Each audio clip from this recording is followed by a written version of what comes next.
Dial 112 पर call कर लोग पुलिस को मदद के लिए बुलाते हैं, लेकिन इस बार 112 पर इन दिनों एक लड़की जूही नाम की लड़की ने पुलिस की नाक में दम कर रखा है।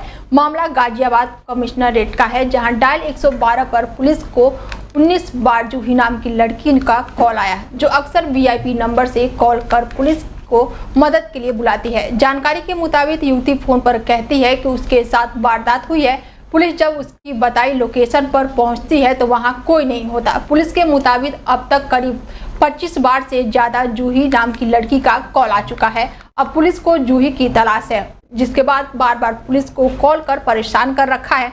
इस युवती ने पुलिस को बिना वजह सड़कों पर दौड़ाने के लिए मजबूर कर दिया है। पुलिस ने जूही नाम की युवती के खिलाफ केस दर्ज कर लिया है और उसकी तलाशी की जा रही है। अधिकारियों ने जांच के बाद शुरुआती तौर पर मुकदमा दर्ज कर लिया है। बताया जा रहा है कि कॉल करने वाली युवती का नाम जूही है, जो फर्जी कॉल करके पुलिस को परेशान करती है।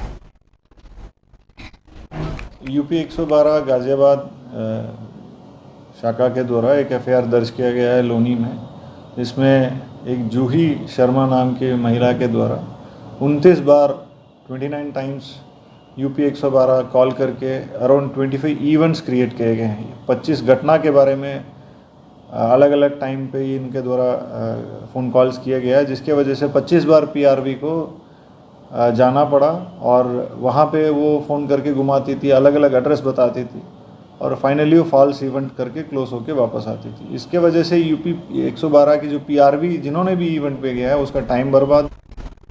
यूपी के बहराइच जनपद में बाढ़ प्रभावित क्षेत्रों में आपदा के दौरान राहत व बचाव कार्यों के संचालन हेतु तैयारियों का जायजा लेने के उद्देश्य से जिला अधिकारी मोनिका रानी ने तहसील मिहिरपुर के अंतर्गत सिंदूर क्षेत्र के ग्राम पंचायत रामपुर रतिया के भ्रमण का मौजूदा ग्राम वासियों से बात करते हुए बच्चों के शिक्षा दीक्षा के संसाधन और बाढ़ के दौरान होने वाली कठिनाइयों का जायजा लिया। बता दें कि खेती बाड़ी और स्थानीय उपज के बारे में जानकारी प्राप्त की। निरीक्षण के दौरान जिला अधिकारी सिंचाई विभाग के अधिकारियों को निर्देश दिया है कि ग्राम पंचायत में कटान रोधी कार्यों के लिए कार्य योजना तैयार की जाए। खंड विकास अधिकारियों को निर्देश दिया कि बाढ़ के कटान से बेघर हुए लोग पूरी तरह से उनकी मदद की जाए।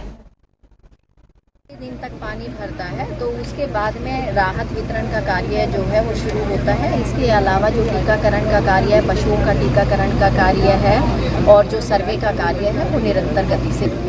सड़कें बाढ़ के दृष्टिगत काफ़ी खराब है तो इसकी सूचना भेजी जाएगी और जो संबंधित विभाग है उनको एस्टीमेट भेजा जाएगा, इसे यथाशीघ्र बनवाया जाएगा।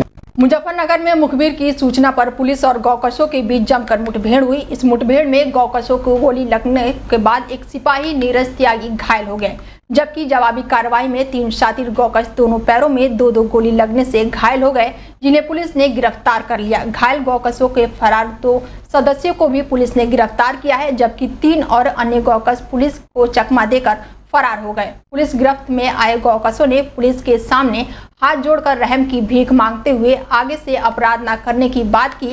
वहीं पुलिस ने गौकशों के कब्जे से एक जिंदा पशु, गौकशी से भारी मात्रा में उपकरण व एक गाड़ी और एक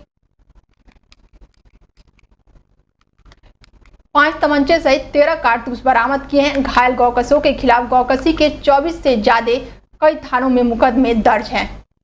पिछले कुछ दिनों से थाना बुढ़ाना क्षेत्र में गौकशी की सूचना प्राप्त हो रही थी। पिछले दिनों में 7 तारीख को चंदेड़ी नहर पटरी के नीचे नहर में कुछ 3 गाय के अवशेष भी प्राप्त हुए थे, जिस संबंध में थाना बुढ़ाना पर एक मुकदमा पंजीकृत हुआ था।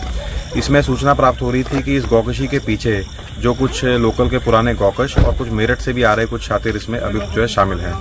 आज सूचना प्राप्त हुई कि यही जो गिरोह है ये फिर दोबारा जो है जौली विज्ञाना रोड पर कहीं इसको गौकशी कर रहा है, कहीं गाय बांधा हुआ है और गौकशी की घटना को अंजाम देने वाला है। तुरंत थाना बुढ़ाना द्वारा एक पुलिस टीम गठित कर इनके अड्डे पर दबिश दी गई। फर्रुखाबाद के मोहम्मदाबाद कस्बे में एक गेस्ट हाउस में देर रात बारात आई। इस शादी समारोह में थाना कमलागंज क्षेत्र के एक परिवार शामिल होने के लिए आया था। अपनी मां के साथ घूम रही करीब 4 साल की छोटी बच्ची गेस्ट हाउस में खेल रही थी। अचानक खेलते खेलते बच्ची गायब हो गई। रात करीब 11 बजे परिजनों ने बच्ची को गायब देखा तो उन्होंने उसकी खोजबीन की, पर बच्ची को गेस्ट हाउस में कहीं कुछ पता नहीं चला। इसके बाद परिजनों ने गेस्ट हाउस से बाहर निकलकर खोजबीन की तो गेस्ट हाउस से करीब 500 मीटर की दूरी पर करीब नगर मार्ग पर सड़क किनारे बच्ची बेहोश हालत में पड़ी मिली। सूचना पर पहुंची पुलिस ने उसे स्वास्थ्य समुदाय केंद्र मोहम्मदाबाद भेजा गया, जहां पर डॉक्टरों ने बच्ची की गंभीर हालत को देखते हुए जिला अस्पताल लोहिया के लिए रेफर कर दिया। इसके बाद महिला पुलिसकर्मी के साथ परिजनों ने बच्ची को डॉक्टर राम मनोहर लोहिया अस्पताल में भर्ती कराया। बच्ची के गुप्तांग से ब्लीडिंग हो रही है। पुलिस ने गेस्ट हाउस में पहुंचकर जांच की। हलवाई और वेटरों के हिरासत में लेकर पूछताछ की गई। उसके बाद से सभी को छोड़ दिया गया। कैमरे की फुटेज में बच्ची अकेले गेस्ट हाउस से जाती हुई दिखाई दे रही है। उसके आगे एक युवक भी दिखाई दे रहा है। हालांकि उस युवक को लड़की और लड़के के पक्ष पहचानने से साफ इनकार कर रहे हैं। ये रात में सुबह करीब 5 बजे आई थी डॉक्टरी परीक्षण हेतु। तो इसका डॉक्टरी परीक्षण जो ड्यूटी पे तैनात डॉक्टर थी उन्होंने कर लिया है। मेडिको लीगल एग्जामिनेशन हो चुका है और इसकी जो ना जो जननांग है उसमें थोड़ी सी चोट आई है, तो उसके लिए सर्जन के पास रेफ़र किया जा रहा है और मेडिको लीगल एग्जामिनेशन किया जा चुका है। सर्जन के लिए रेफ़र कर दिया। फर्रुखाबाद में घर से सब्जी लेने के लिए निकले युवक की सड़क दुर्घटना में मौत हो गई। सड़क के किनारे घायल अवस्था में युवक पड़ा मिला। घायल युवक को इलाज के लिए अस्पताल में भर्ती कराया गया, जहां डॉक्टरों ने युवक को मृत घोषित कर दिया। अस्पताल प्रशासन ने मृतक के शव को मोर्चरी में रखवाकर पुलिस को सूचना दी। युवक की मौत के बाद से परिवार समेत और पत्नी का रो रो कर बुरा हाल है। वहीं परिजन इस बात से परेशान दिख रहे हैं कि युवक घर से करीब 25 किलोमीटर दूर कैसे गया है। थाना मऊ दरवाजा क्षेत्र इटावा बरेली हाईवे का ये पूरा मामला बताया जा रहा है।